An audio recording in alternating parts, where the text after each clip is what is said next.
Hello, everybody. We're live on YouTube now, so as soon as quorum is met and the time is appropriate, we will start the meeting. Thank you.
Yes. Yes.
Work on that.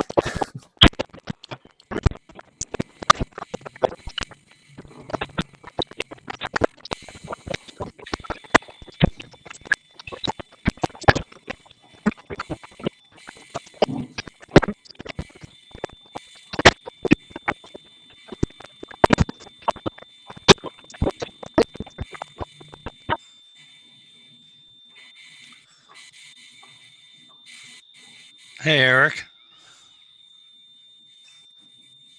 Yes, sir. Another suggestion, because I know you may want to, before it starts, to have music play or something so that people, when they're getting in, know that their audio is working. You mean through Zoom? No, at the beginning, before you set up, because when I got on, I wasn't sure whether my headset was working and no one was talking. You may want to just, when you have, if you haven't, while you're waiting for people to log in, just have, music or something, tone, so that anyone that's checking their audio knows that their audio is working. Got you. Thank you.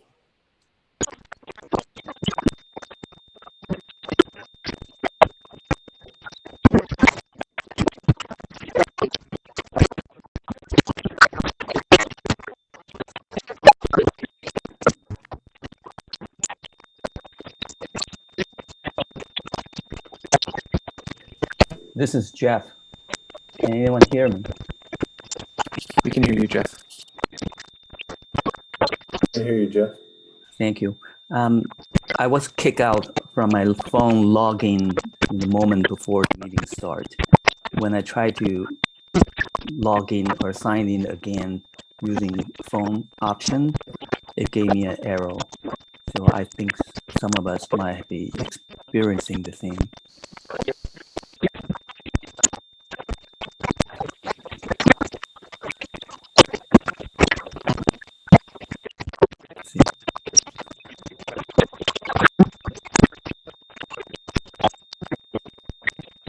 Now I switch to the computer audio.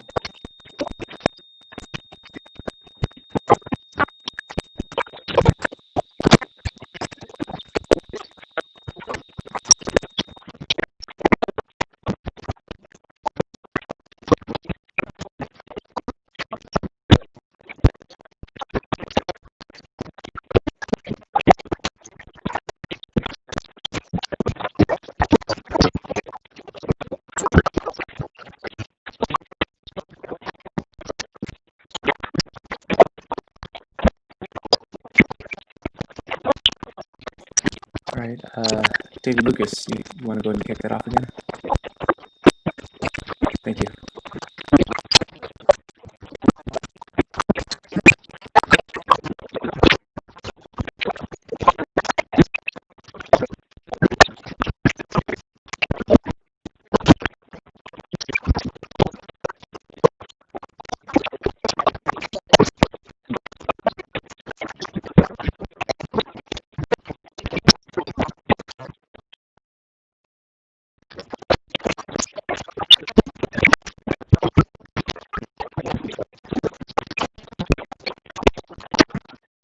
We can hear you now, David.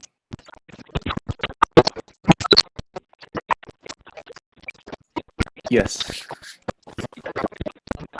You briefly cut out. You briefly cut out, but you came back in.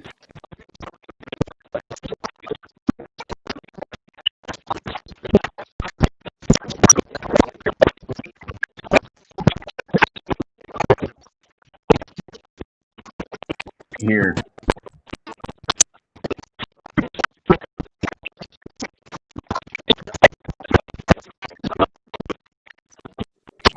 Here. Here. Here. Here.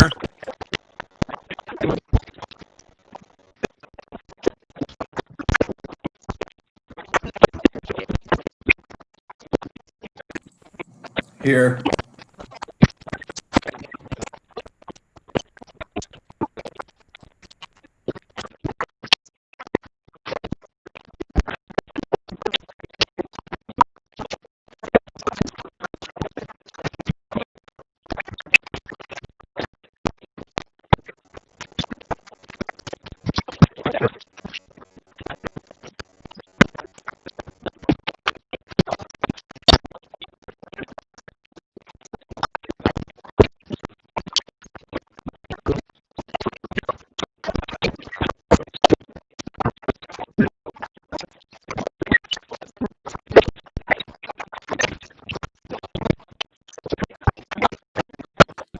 Here. Here.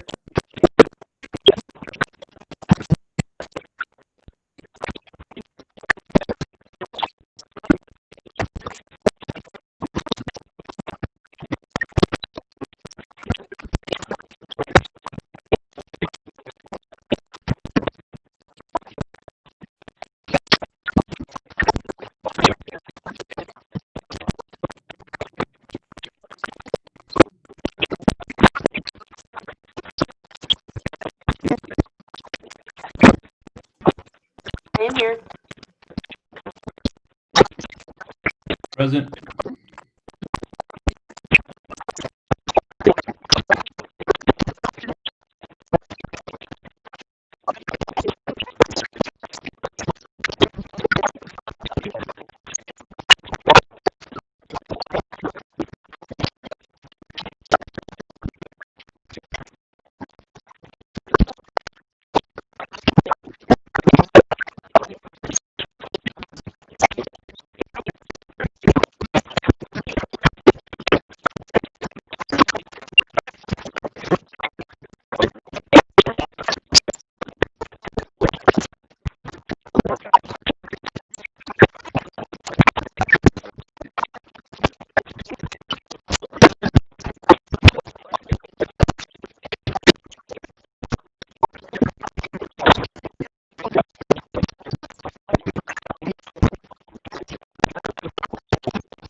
Yay. Yay.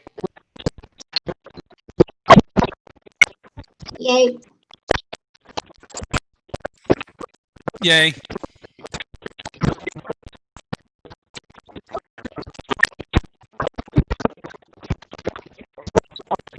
Yay. Yay.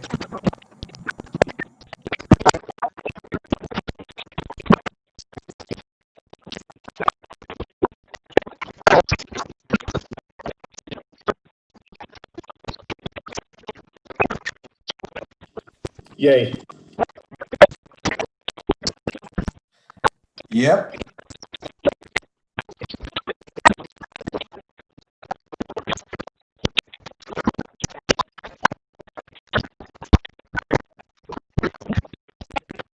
Yay.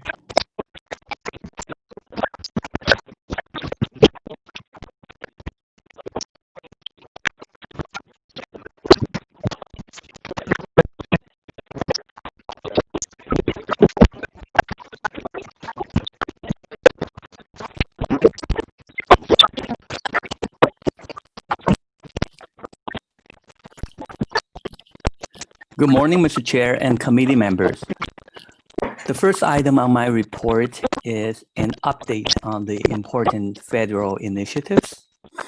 I'd like to invite Ms. Tony Whitfield of the Federal Highway Administration, Arizona Division for the update. Next slide, please. Thank you, Jeff. Good morning, everyone. Can you hear me okay? Okay.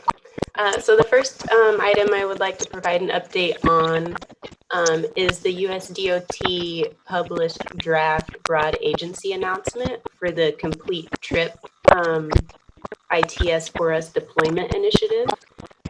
Federal Highway published this draft in mid-May for public comment on phase 1 of the initiative, and that comment period closed on May 29th. This Complete Trip initiative will be making $40 million available to enable communities to showcase innovations that promote independent mobility for all. Once all of those comments and questions are received, that final announcement is released and published.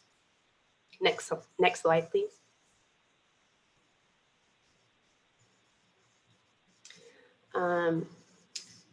Federal Highway has recently released 2 videos. The first one is an executive level integrated corridor management video. This is 9 minutes. It's intended to make the case to executive leadership for ICM, and it targets impactful freeway events.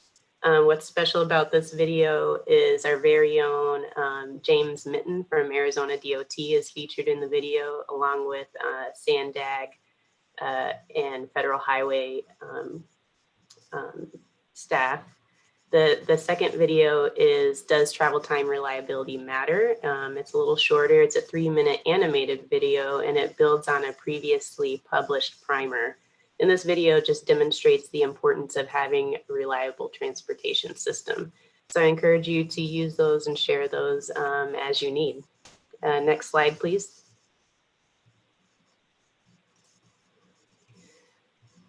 So Federal Highway has recently published a safety analysis needs assessment for TSMO, along with 2 practical approaches for assessing safety effectiveness. Those 3 documents are listed below and can be found at the website at the bottom of the slide. These documents were published in cooperation with the Highway Safety Manual Implementation Pooled Fund Study. The audience for these includes both practitioners and researchers in operations and safety. So the needs assessment for TSMO, it characterizes the current state of practice, knowledge and skills for safety performance, for quantifying safety performance effects of TSMO, and it also identifies gaps in the existing body of knowledge and corresponding needs. So that provides a foundation for future research and advancements.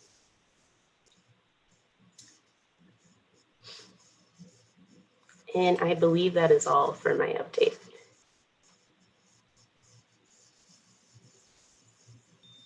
Thank you, Tony. Next slide, please. The next item is a brief update on MAG's policy in response to COVID-19 pandemic. As of last Friday, MAG has determined to continue the mandatory teleworking practice of all MAG employees until the end of June. That is, we will continue to conduct all meetings online.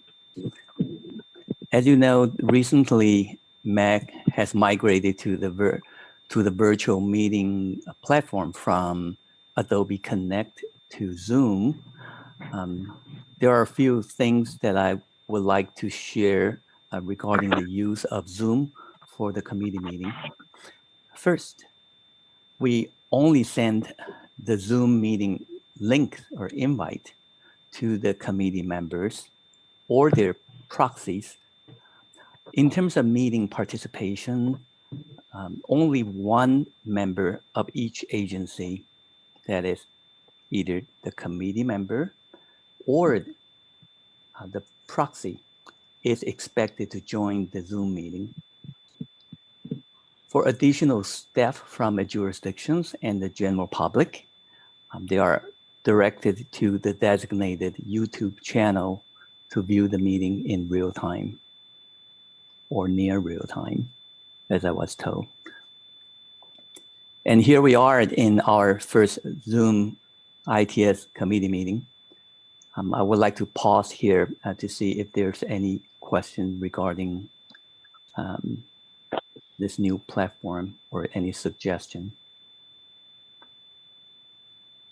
Hearing none, next slide, please.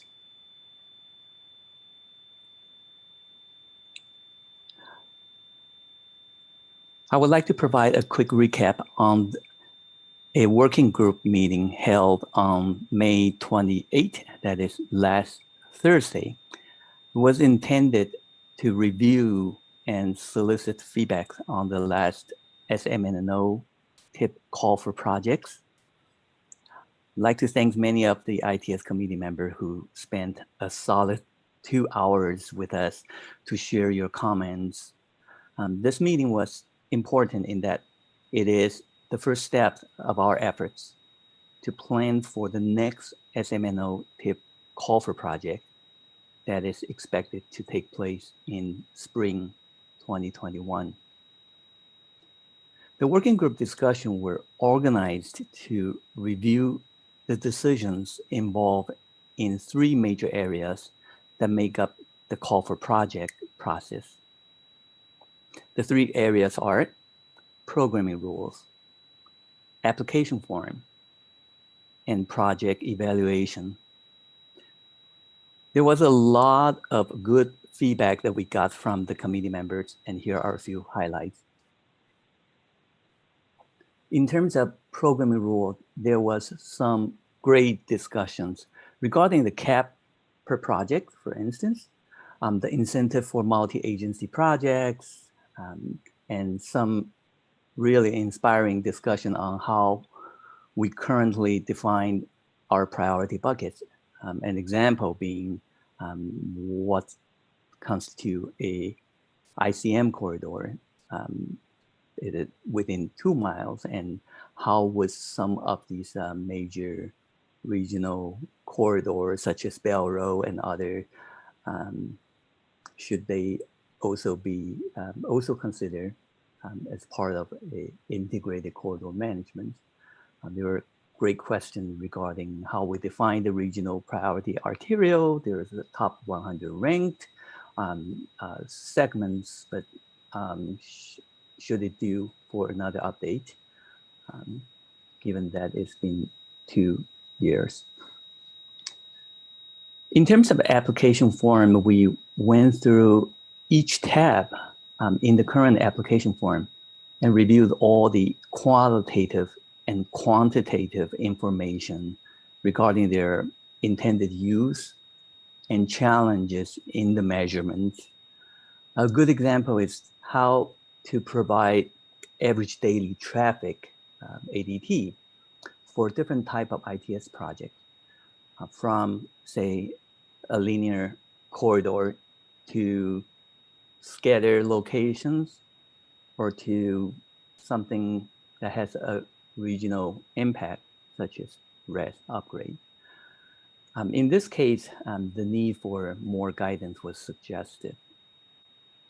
In terms of project evaluation, we talk about the concurrent effort by MAG to revise the air quality and the congestion management related project evaluation methodologies, as well as how some programming rules might affect the odds of project selections. So that's the quick highlight of what has happened on May 28th. In terms of next step, the MAG staff will develop a summary list of issues. In the next working group meeting, we plan to prioritize and develop consensus on potential improvements. This concludes the recap of the TIP call for project feedback. I'd like to pause here for any comment, questions that you might have. Hearing none, next slide, please.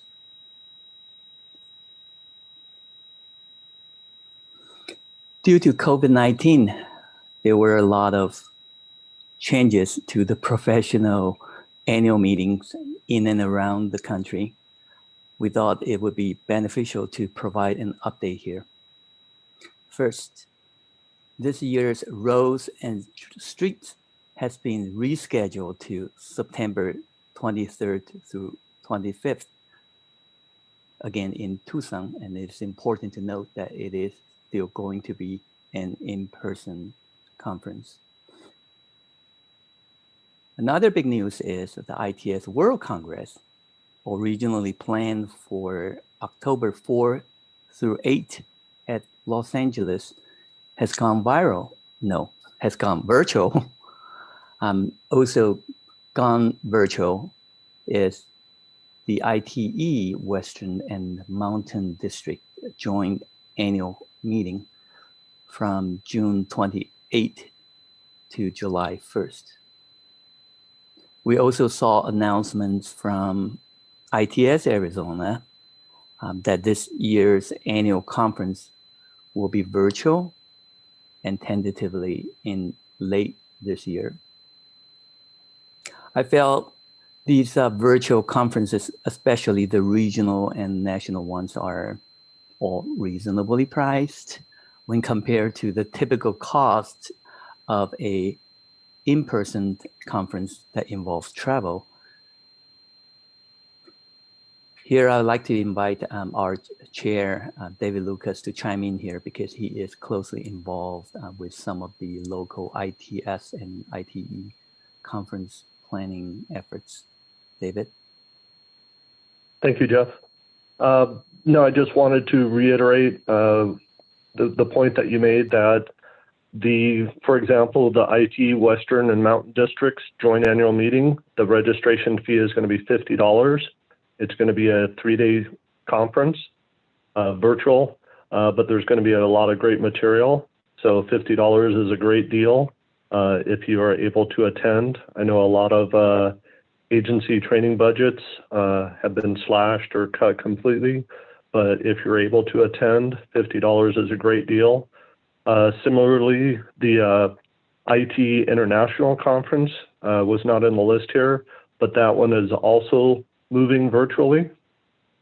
And that one is going to be done in quite a different format. It's going to be spread out over Tuesday, Wednesdays, and Thursdays over 3 weeks.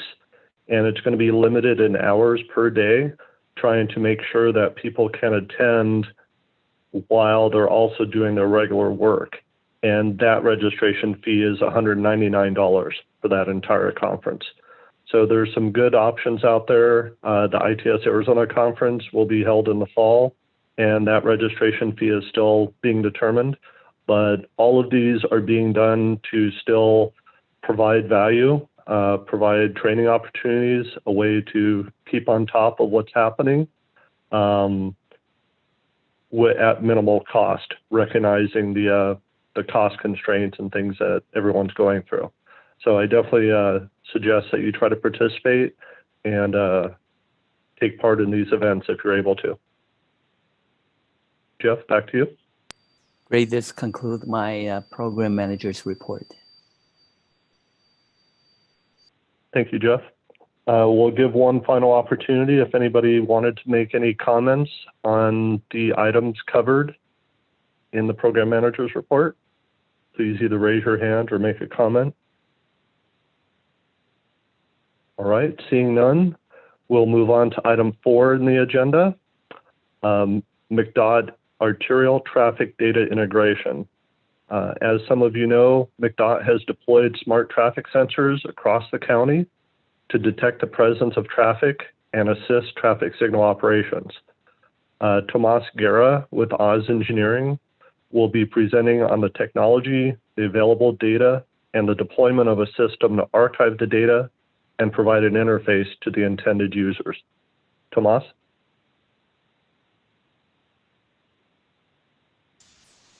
Thank you, Mr. Chair. Can you hear me? Yes. Thank you. Next slide, please. Good morning. I will be presenting a brief introduction to the Maricopa County Video Detection System that has been deployed on the RADs. Next slide, please. So this image illustrates how the video system collects information. As you can see in the image, polygons are drawn to indicate where vehicles should enter so that they can count. Those are different counters. You can see the two polygons at the top of the image. Those are the advanced presence loops or zones, and then the 3 zones at the bottom.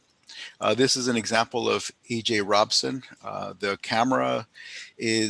4 cameras are typically located in the center of the intersection, and each camera points at each approach. Next slide, please. So as you can imagine, the information that can be derived from these lane-by-lane counts can include turning movements, 15-minute summary counts during peak hour factors, lane-by-lane traffic counts, and annual daily traffic. Next slide, please. This is an example of the turning movement counts summary page. This is in 15-minute bins. It's important to realize that the Econolite system that Maricopa County has deployed collects its data in 5-minute bins. Next slide, please.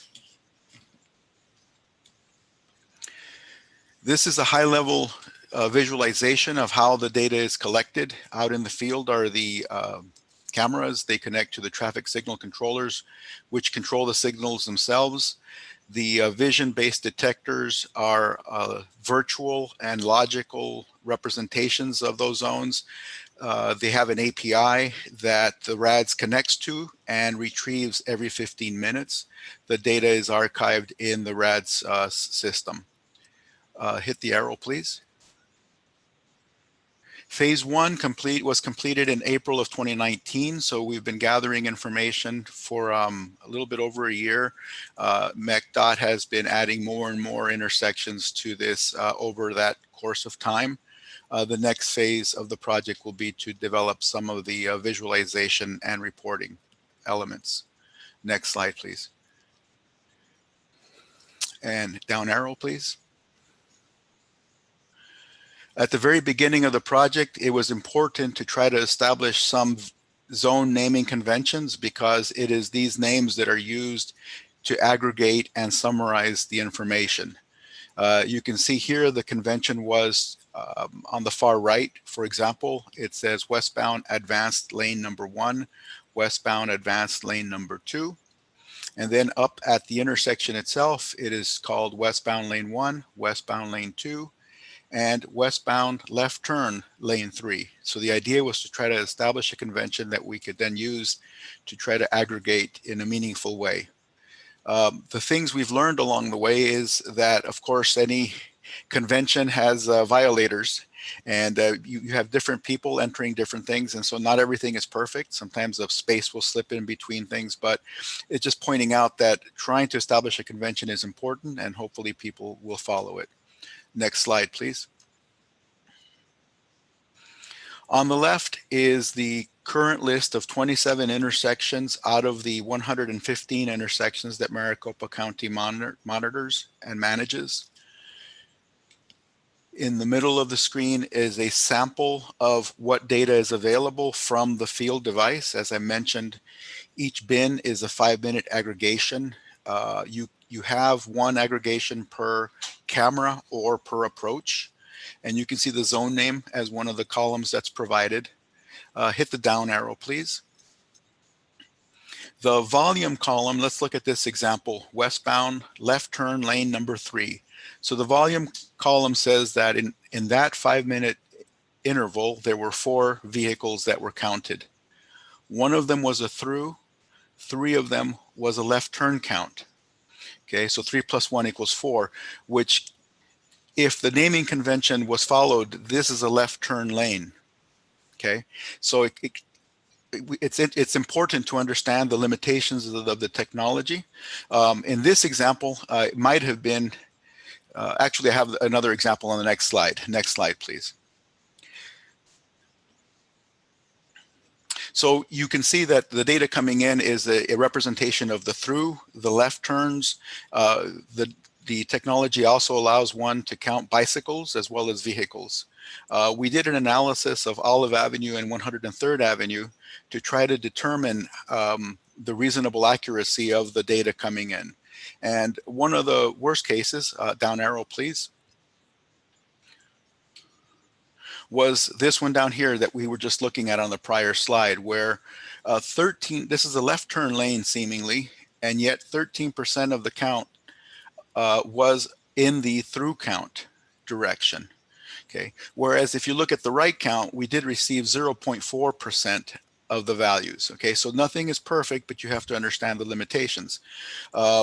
We reviewed the definition of the polygons. Sometimes the cameras may move. Somebody else pointed out that this is up in the Sun City area, and it's quite possible that people are going straight from the left turn lane. Next slide, please. Maricopa County has been sharing their data with MAG for the last couple of months, and Dr. Zhang over at MAG did an analysis of the data and trying to understand its representation, and he identified a very interesting anomaly. At around 6 p.m. at several of the intersections, we would notice a dip in the traffic volumes lower than what would be expected. And then right after 6 p.m., we'd see a spike in those volumes higher than what we would normally expect. And so we set out to try to determine what would be accounting for that. Next slide, please. Working with McDOT, Jose Bunton, and EconoLights technicians, we understood a significant I guess, use of this technology. In our original analysis, we were using the advanced cues, which are way at the top of the image. Okay. And what was pointed out to us was that in higher volumes, it's harder for the sensors to separate between vehicles, and this could result in an undercounting, and you can see how that would happen. So the recommendation in terms of how to use these technologies and these polygons is to only base your counts on the larger polygons that are closest to the intersection itself. What would account for the overcounting? If you look in the left lane, there's a tree just to the left of that advanced detector zone. So as the sun sets, that tree shadow could falsely indicate some counts where vehicles really are not present.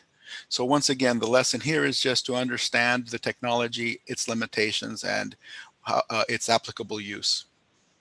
Next slide, please.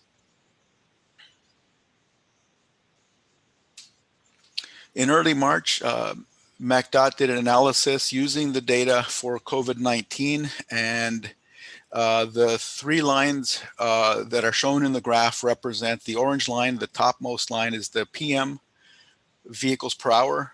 for all of the intersections in their system. And you can see a steady decline, the PM being defined as 4 p.m. to 7 p.m. The next line, the blue line, is the AM peak, which is from 6 to 9 a.m. And then the gray line is just an average for the 24-hour period. On the pincushions 1, 2, 3, and 4, those markers designate major declarations by state or city officials regarding health state of emergency, statewide closure of schools. Number 3 was limitation of large gatherings, and then number 4, dine-in options only, and closing of gymnasiums. And you can see the impact that it had on the number of vehicles on the intersections that McDOT is counting. Next slide, please. A different view of the same data is this here, where we looked only at Tuesday, Wednesday, and Thursday. And the left cluster of bars is for the AM peak. The middle cluster is for the PM peak. And the right cluster is the average 24 hours. And we can see that from week 1, which was in early March, to week 4, which is right when they shut everything down, there was a 39% average decline in vehicles per hour on the intersections that Maricopa County manages. And this was in line with what MAG discovered with the system as a whole. Next slide, please. So the point that I'd like to make is, in spite of the limitations, as long as you understand them, this is a very valuable tool that can be used to manage traffic. April Wire is the project manager. I've been working with her. At this point, I'd like to see if there's anybody has any questions. Thank you.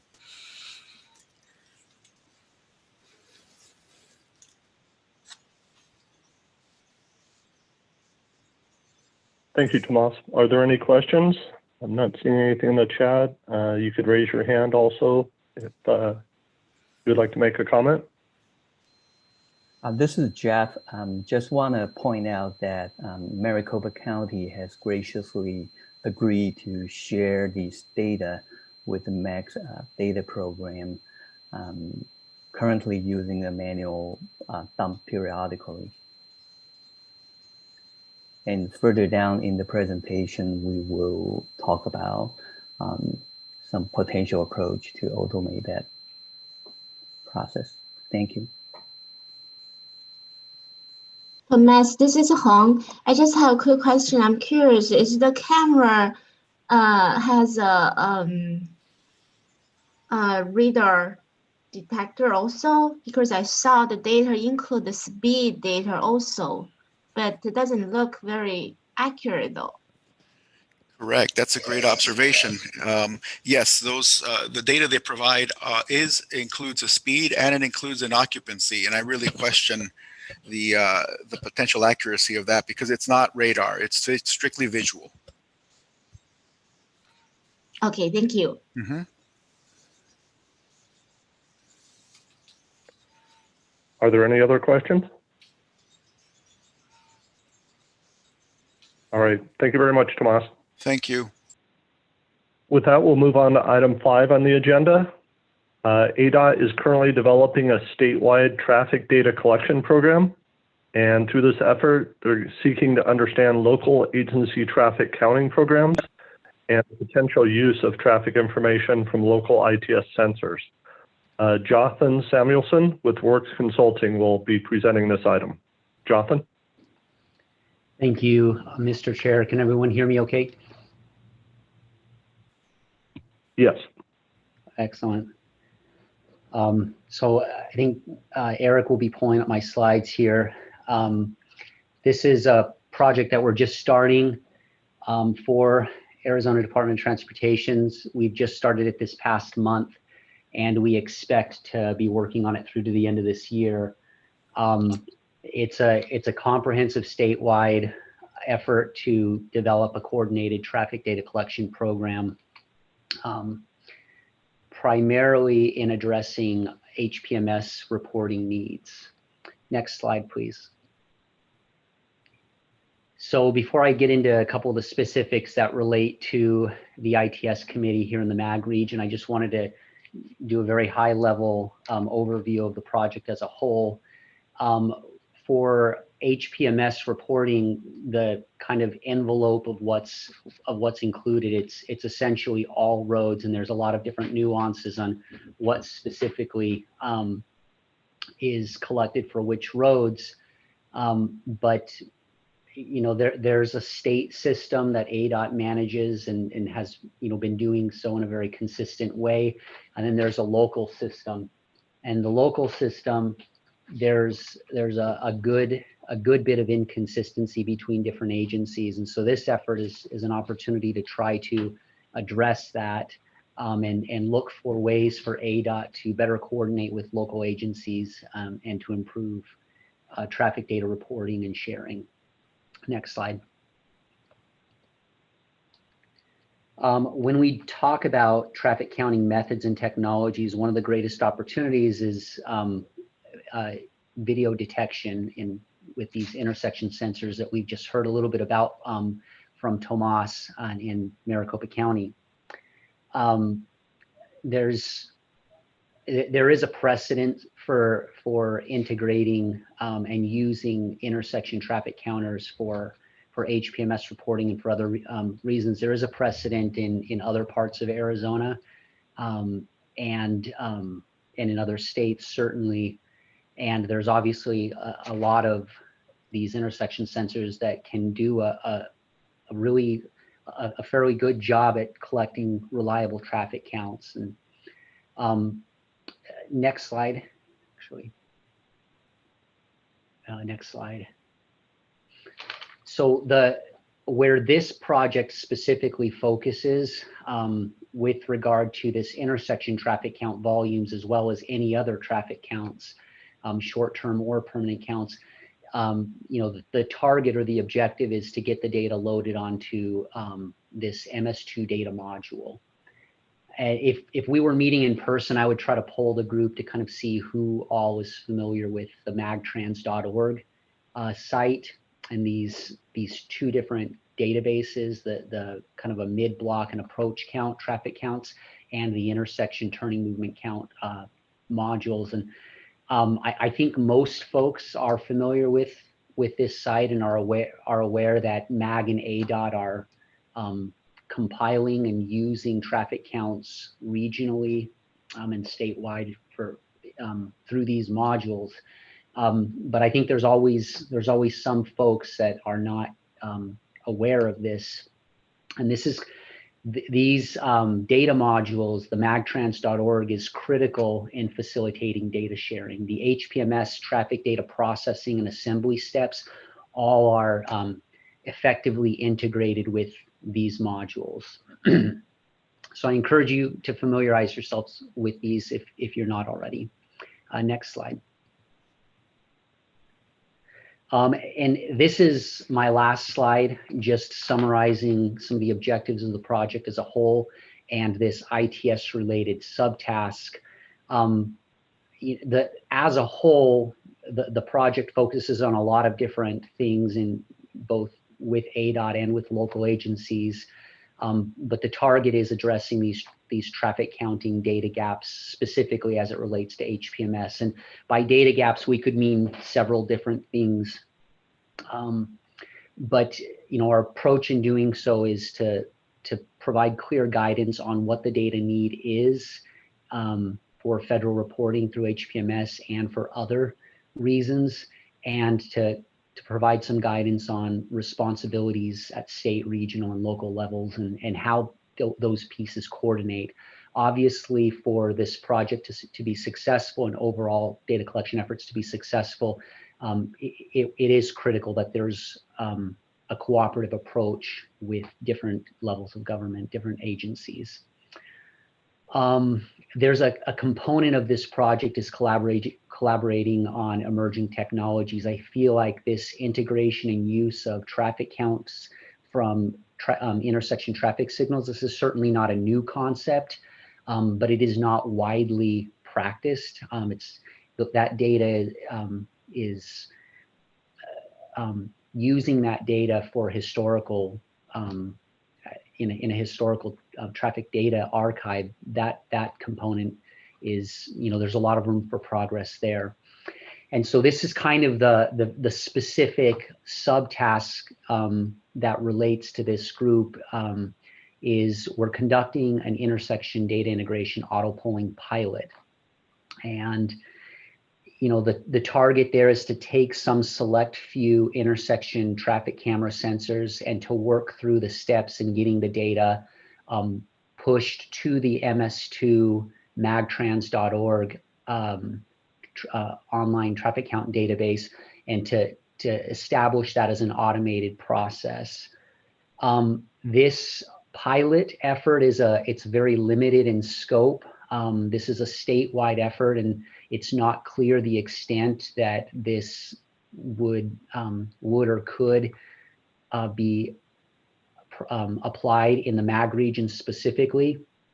But the final objective or target will be in effectively developing a recipe for how we can get these different various types of traffic sensor cameras connected to the ms2 magtrans.org site. So a prerequisite to being able to do that successfully in the pilot effort and in any future data integrations, it is to conduct an inventory of the intersection traffic sensors. And this is where Oz Engineering comes in as our subconsultant. Tomas just shared a very, very relevant effort that he's already involved in with MCDOT in investigating those Econolite cameras and for traffic counting purposes. And so it fits quite well with things that he's already working on. And we believe that he can be instrumental in coordinating with other agencies in the MAG region. And this initial step of identifying where these locations, these traffic cameras exist, and helping us to I guess, stratify or classify the different intersections by their fitness for reporting traffic count data, and specifically their fitness for reporting traffic count data to MS2, the magtrans.org website, in an automated fashion. Ideally, this is something that will be able to be implemented eventually in a widespread fashion with, most or all agencies in the MAG region. That, of course, depends on a lot of different things. The vendor, the type of traffic sensor is one of the most obvious. So I think that's all I had to share. My last slide there, if you want to click one more time, Eric, is just contact information. For the project manager is James Meyer in multimodal planning in ADOT, and there's my contact information, and then Tomas Guerrera. Does anyone have any questions?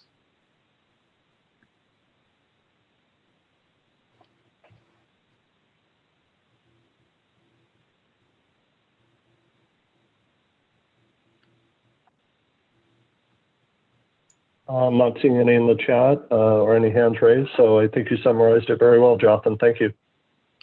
Thank you, Mr. Chair.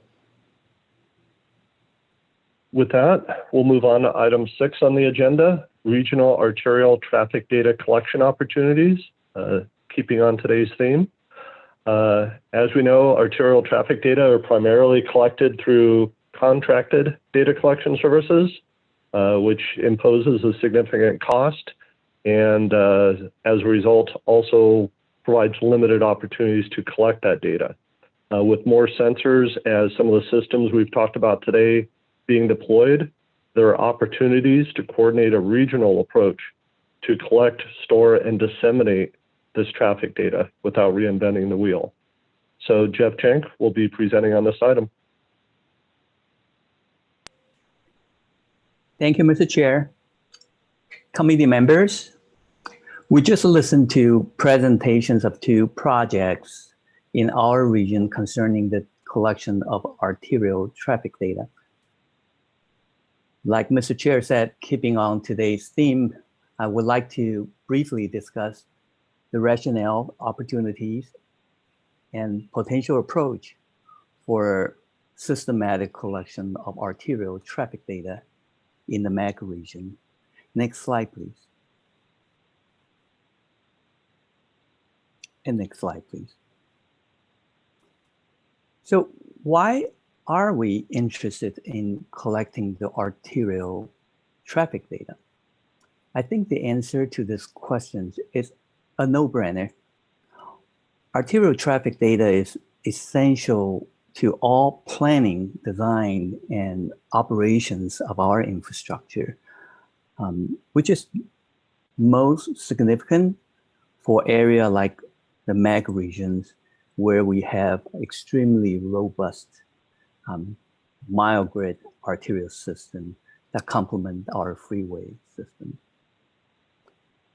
For those who manage traffic, the turning movement counts at the intersections are essential for retiming the traffic signals. And yet, due to the high costs, we typically rely on contracted traffic counting services to afford the data only for a short period of time. A prime example is our TSOP projects, that we retime the traffic signals based on only 1 day worth of the turning movement counts. Another reason why we should consider collecting arterial traffic data is that we need to leverage our current and future ITS investments. Look at the MAC SMNO investment plan as an example. We provided a lot of money in the funding for member agency to deploy the smart traffic sensors as shown in the example in the screen, in the slide. And I would like to read it out from the plan that these sensors should support signal operations and real-time data collection, including data on turning movement counts. I think enough said about the rationale. Next slide, please.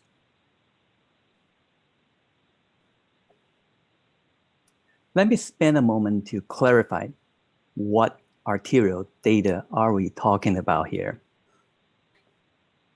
Many devices that we deployed as part of the ITS in the roadway produce mainly two types of data, namely traffic data, such as volume, and we also learned that some even report speed, occupancy, and such at a location.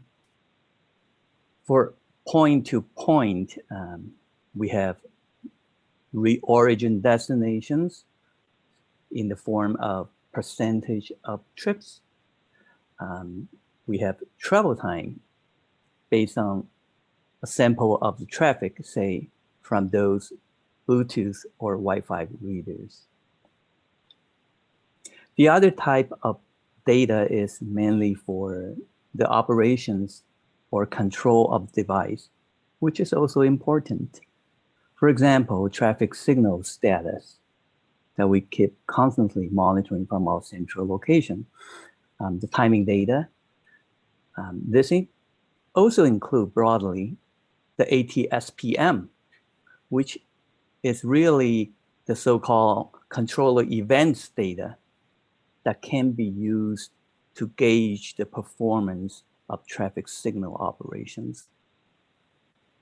Again, for this presentation, we're focusing on traffic volume, the most essential piece of the arterial data, in my opinion. Next slide, please.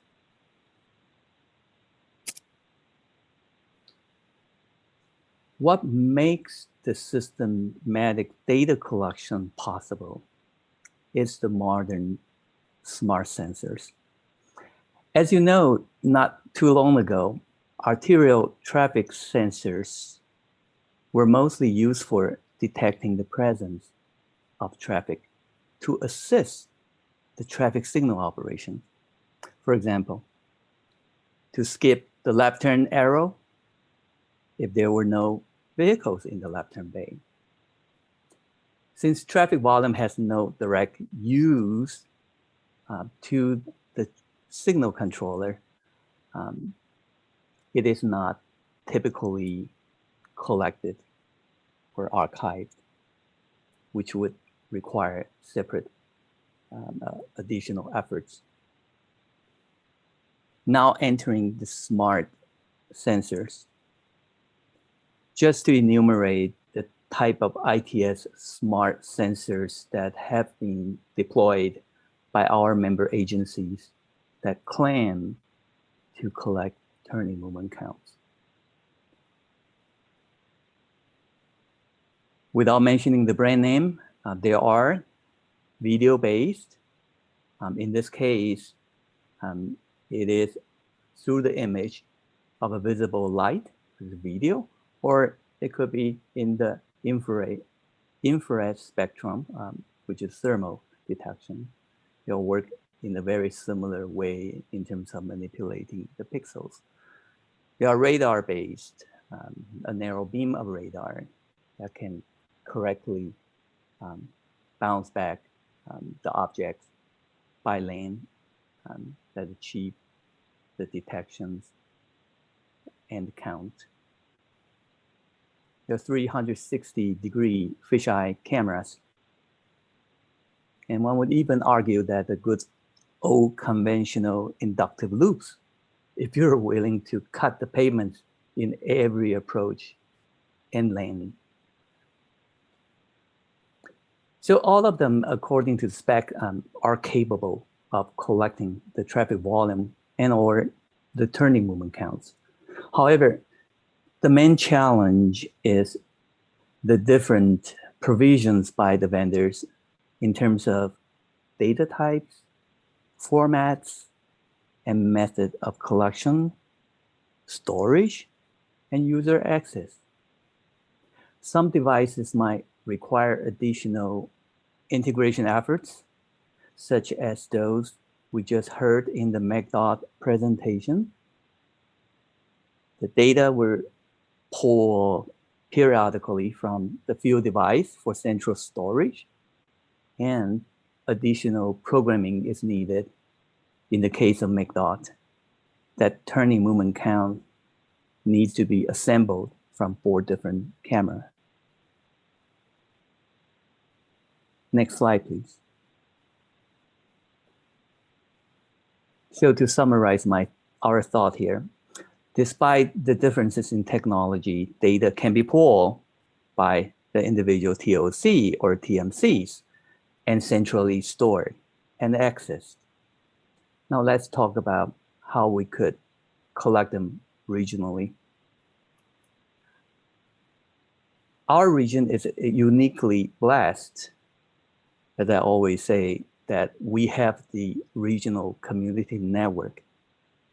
It is a regional fiber backbone that is dedicated for transportation and public safety applications.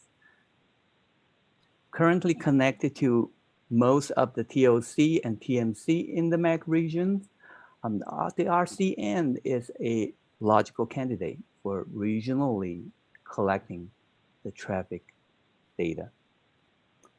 There were similar approaches that have been used for sharing CCTV image between agencies, or centrally collecting the incidents and construction events data for the region, and the ATSPM data from over hundreds of intersections in Maricopa County area. So the possible approach is to pull these traffic data over the RCN via the connected TOC to a central hosting location. So I'd like to recognize the MEC RCN program manager, Ryan Gish, who we know for years, for his contribution in maintaining this important regional assets. Next slide, please. Now we can envision that collecting these data regionally would require integrating data from multiple sources, perhaps in slightly different format and definition. This would require regional guidance in consistent data format for central repository. To make this a sustainable regional data collection system, we need to explicitly develop data governance, addressing areas such as the ownership, and there may be multiple. The local jurisdictions still own their own data, and there is a regional ownership to those once it's pulled together in the central repository. The accessibility, how do we share these centrally archived data? The security, we need the knowledge as to what those are from certain type of the sensors, and that might be associated with certain limitation and whatnot, and those need to be explicitly documented so that the end user will consciously know and avoid some of these limitations.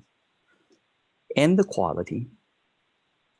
The data governance is a institutional collaborations among all partners. In its core, it is driven by staff that own and operate these infrastructure. One would even argue the major end users. It's also driven by this process that we agreed upon, how we collect and archive it, as well as the advent of technology. Technology changes, firmware version changes, and definitions and capability changes. So it is also important to recognize these essentials in terms of data governance. Without going into each specific area, I would like to use, say, data quality as an example. One would argue these continuous 24/7, 365 traffic data is as good as it is accurate. And I've heard these arguments a lot. As shown in the AZmag.gov project presentation, data quality can be affected by the limitation of the technology, which is optical. And also in that case, in that particular analysis, the choice of using that advanced sensor, which is up in the screen that has only fewer pixels for the computer to use, as opposed to something closer to the stop bar. It also is affected by configurations, how these detection zones were defined and drawn. There's a maintenance issue that we heard that camera could get knocked out of alignment. You're not looking at where you think it is looking at. In this case, perhaps a dedicated data accuracy verification efforts is needed to explore and document the limitations associated with the data use. And in this era of big data, perhaps some kind of systematic quality monitoring using artificial intelligence algorithm to alert the unusual changes in data quality can be considered. Anyway, before we blow it into multi-million-dollar project, I think the point of this slide is that data governance is an important component of a sustainable regional data collection system. And I would like to pause here for any comments the committee members might have at this point.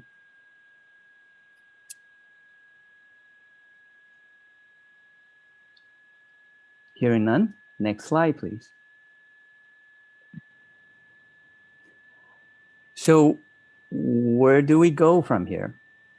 I think the logical first step is to develop an inventory of smart sensors and document the requirements and opportunities. When the ADOT data collection program project approaches us a few weeks ago, we felt that their objective is in line with ours. With MAG being the largest metropolitan area in the state, what we develop in the MAG region should also work with the statewide applications. So in the spirit of collaboration, I would like to suggest using the ITS committee as a conduit to assist with ADOT smart sensor inventory efforts. And I'd like to open up for any comments, suggestions, thoughts from our committee members.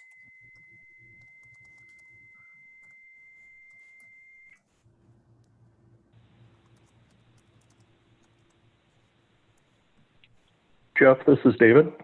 One comment I'd like to make is in the past, we had also discussed having like a ITS inventory, and I think this would tie in closely with that, with being able to keep track on a regular basis and keeping it maintained, having an accurate inventory of these smart sensors that are deployed throughout the region would be beneficial. So I would like to see that maybe combined with this effort as well. David, that's a great comment. I think the ITS inventory effort is still on our plan. As you know, that it's gonna involve a broader range of device and capability. This is something that we need to strategize for the regional application. Again, one would think, for instance, the fiber optics inventory, in the city, there are city-owned, ITS-owned, and everything else. In between, there are empty conduit that's an opportunity, or the conduit with the fiber and the different strengths and splices and whatnot. For the regional ITS inventory, we must identify what is the intended use, which otherwise we're gonna end up, leap beyond the boundary, doing things that might not be exactly relevant, and then will be arduous, tremendous arduous for in terms of the effort. So we'll need to strike a balance, but you raise a great point that totally we need to identify all these relevant inventories of ITS assets we have for things like, our SMNO planning. Do we know with this current funding where those locations are and where are the remainder of the opportunity are? Simple question like that. So yes, we do need the ITS inventory.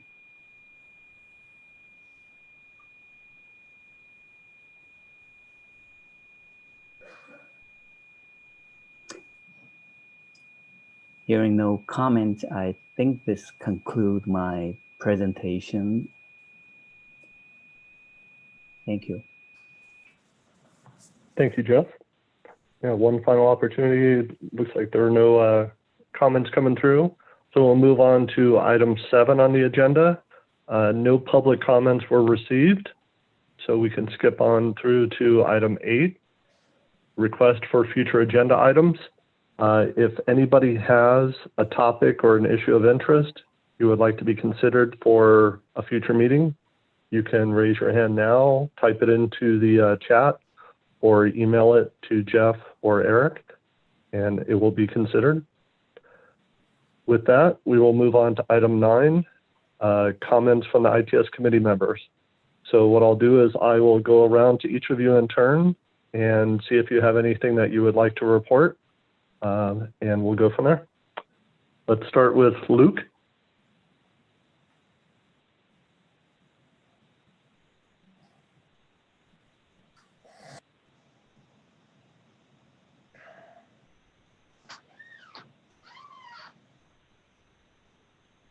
Luke, do you have anything to report?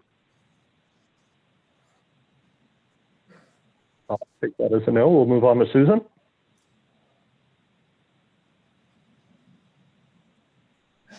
No, nothing to report. Thank you. Thank you. Tricia? Nothing to report.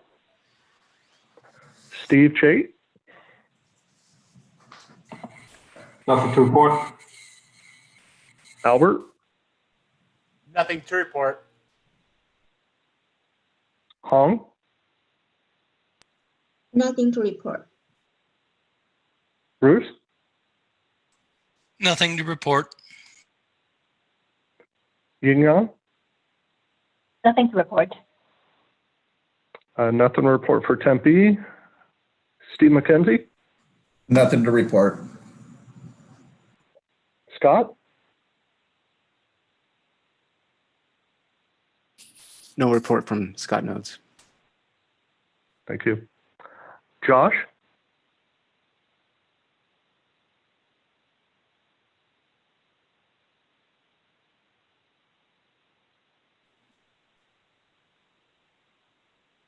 Not sure if I was unmuted there. Nothing to report. Thank you. thank you, Josh. Marshall, No report. Ward, Nothing to report, Dave.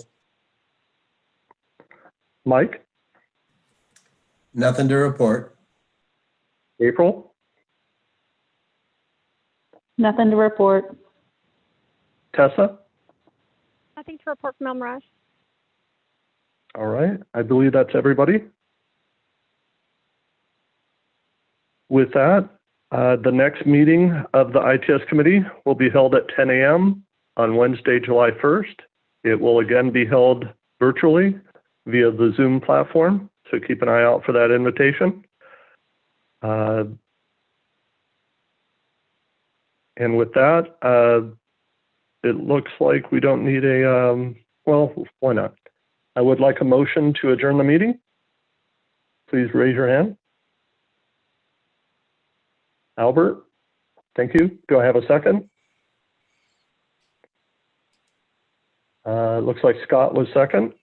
And with that, the meeting is adjourned. Thank you everyone for your patience with the technical issues, and we will see you all next month.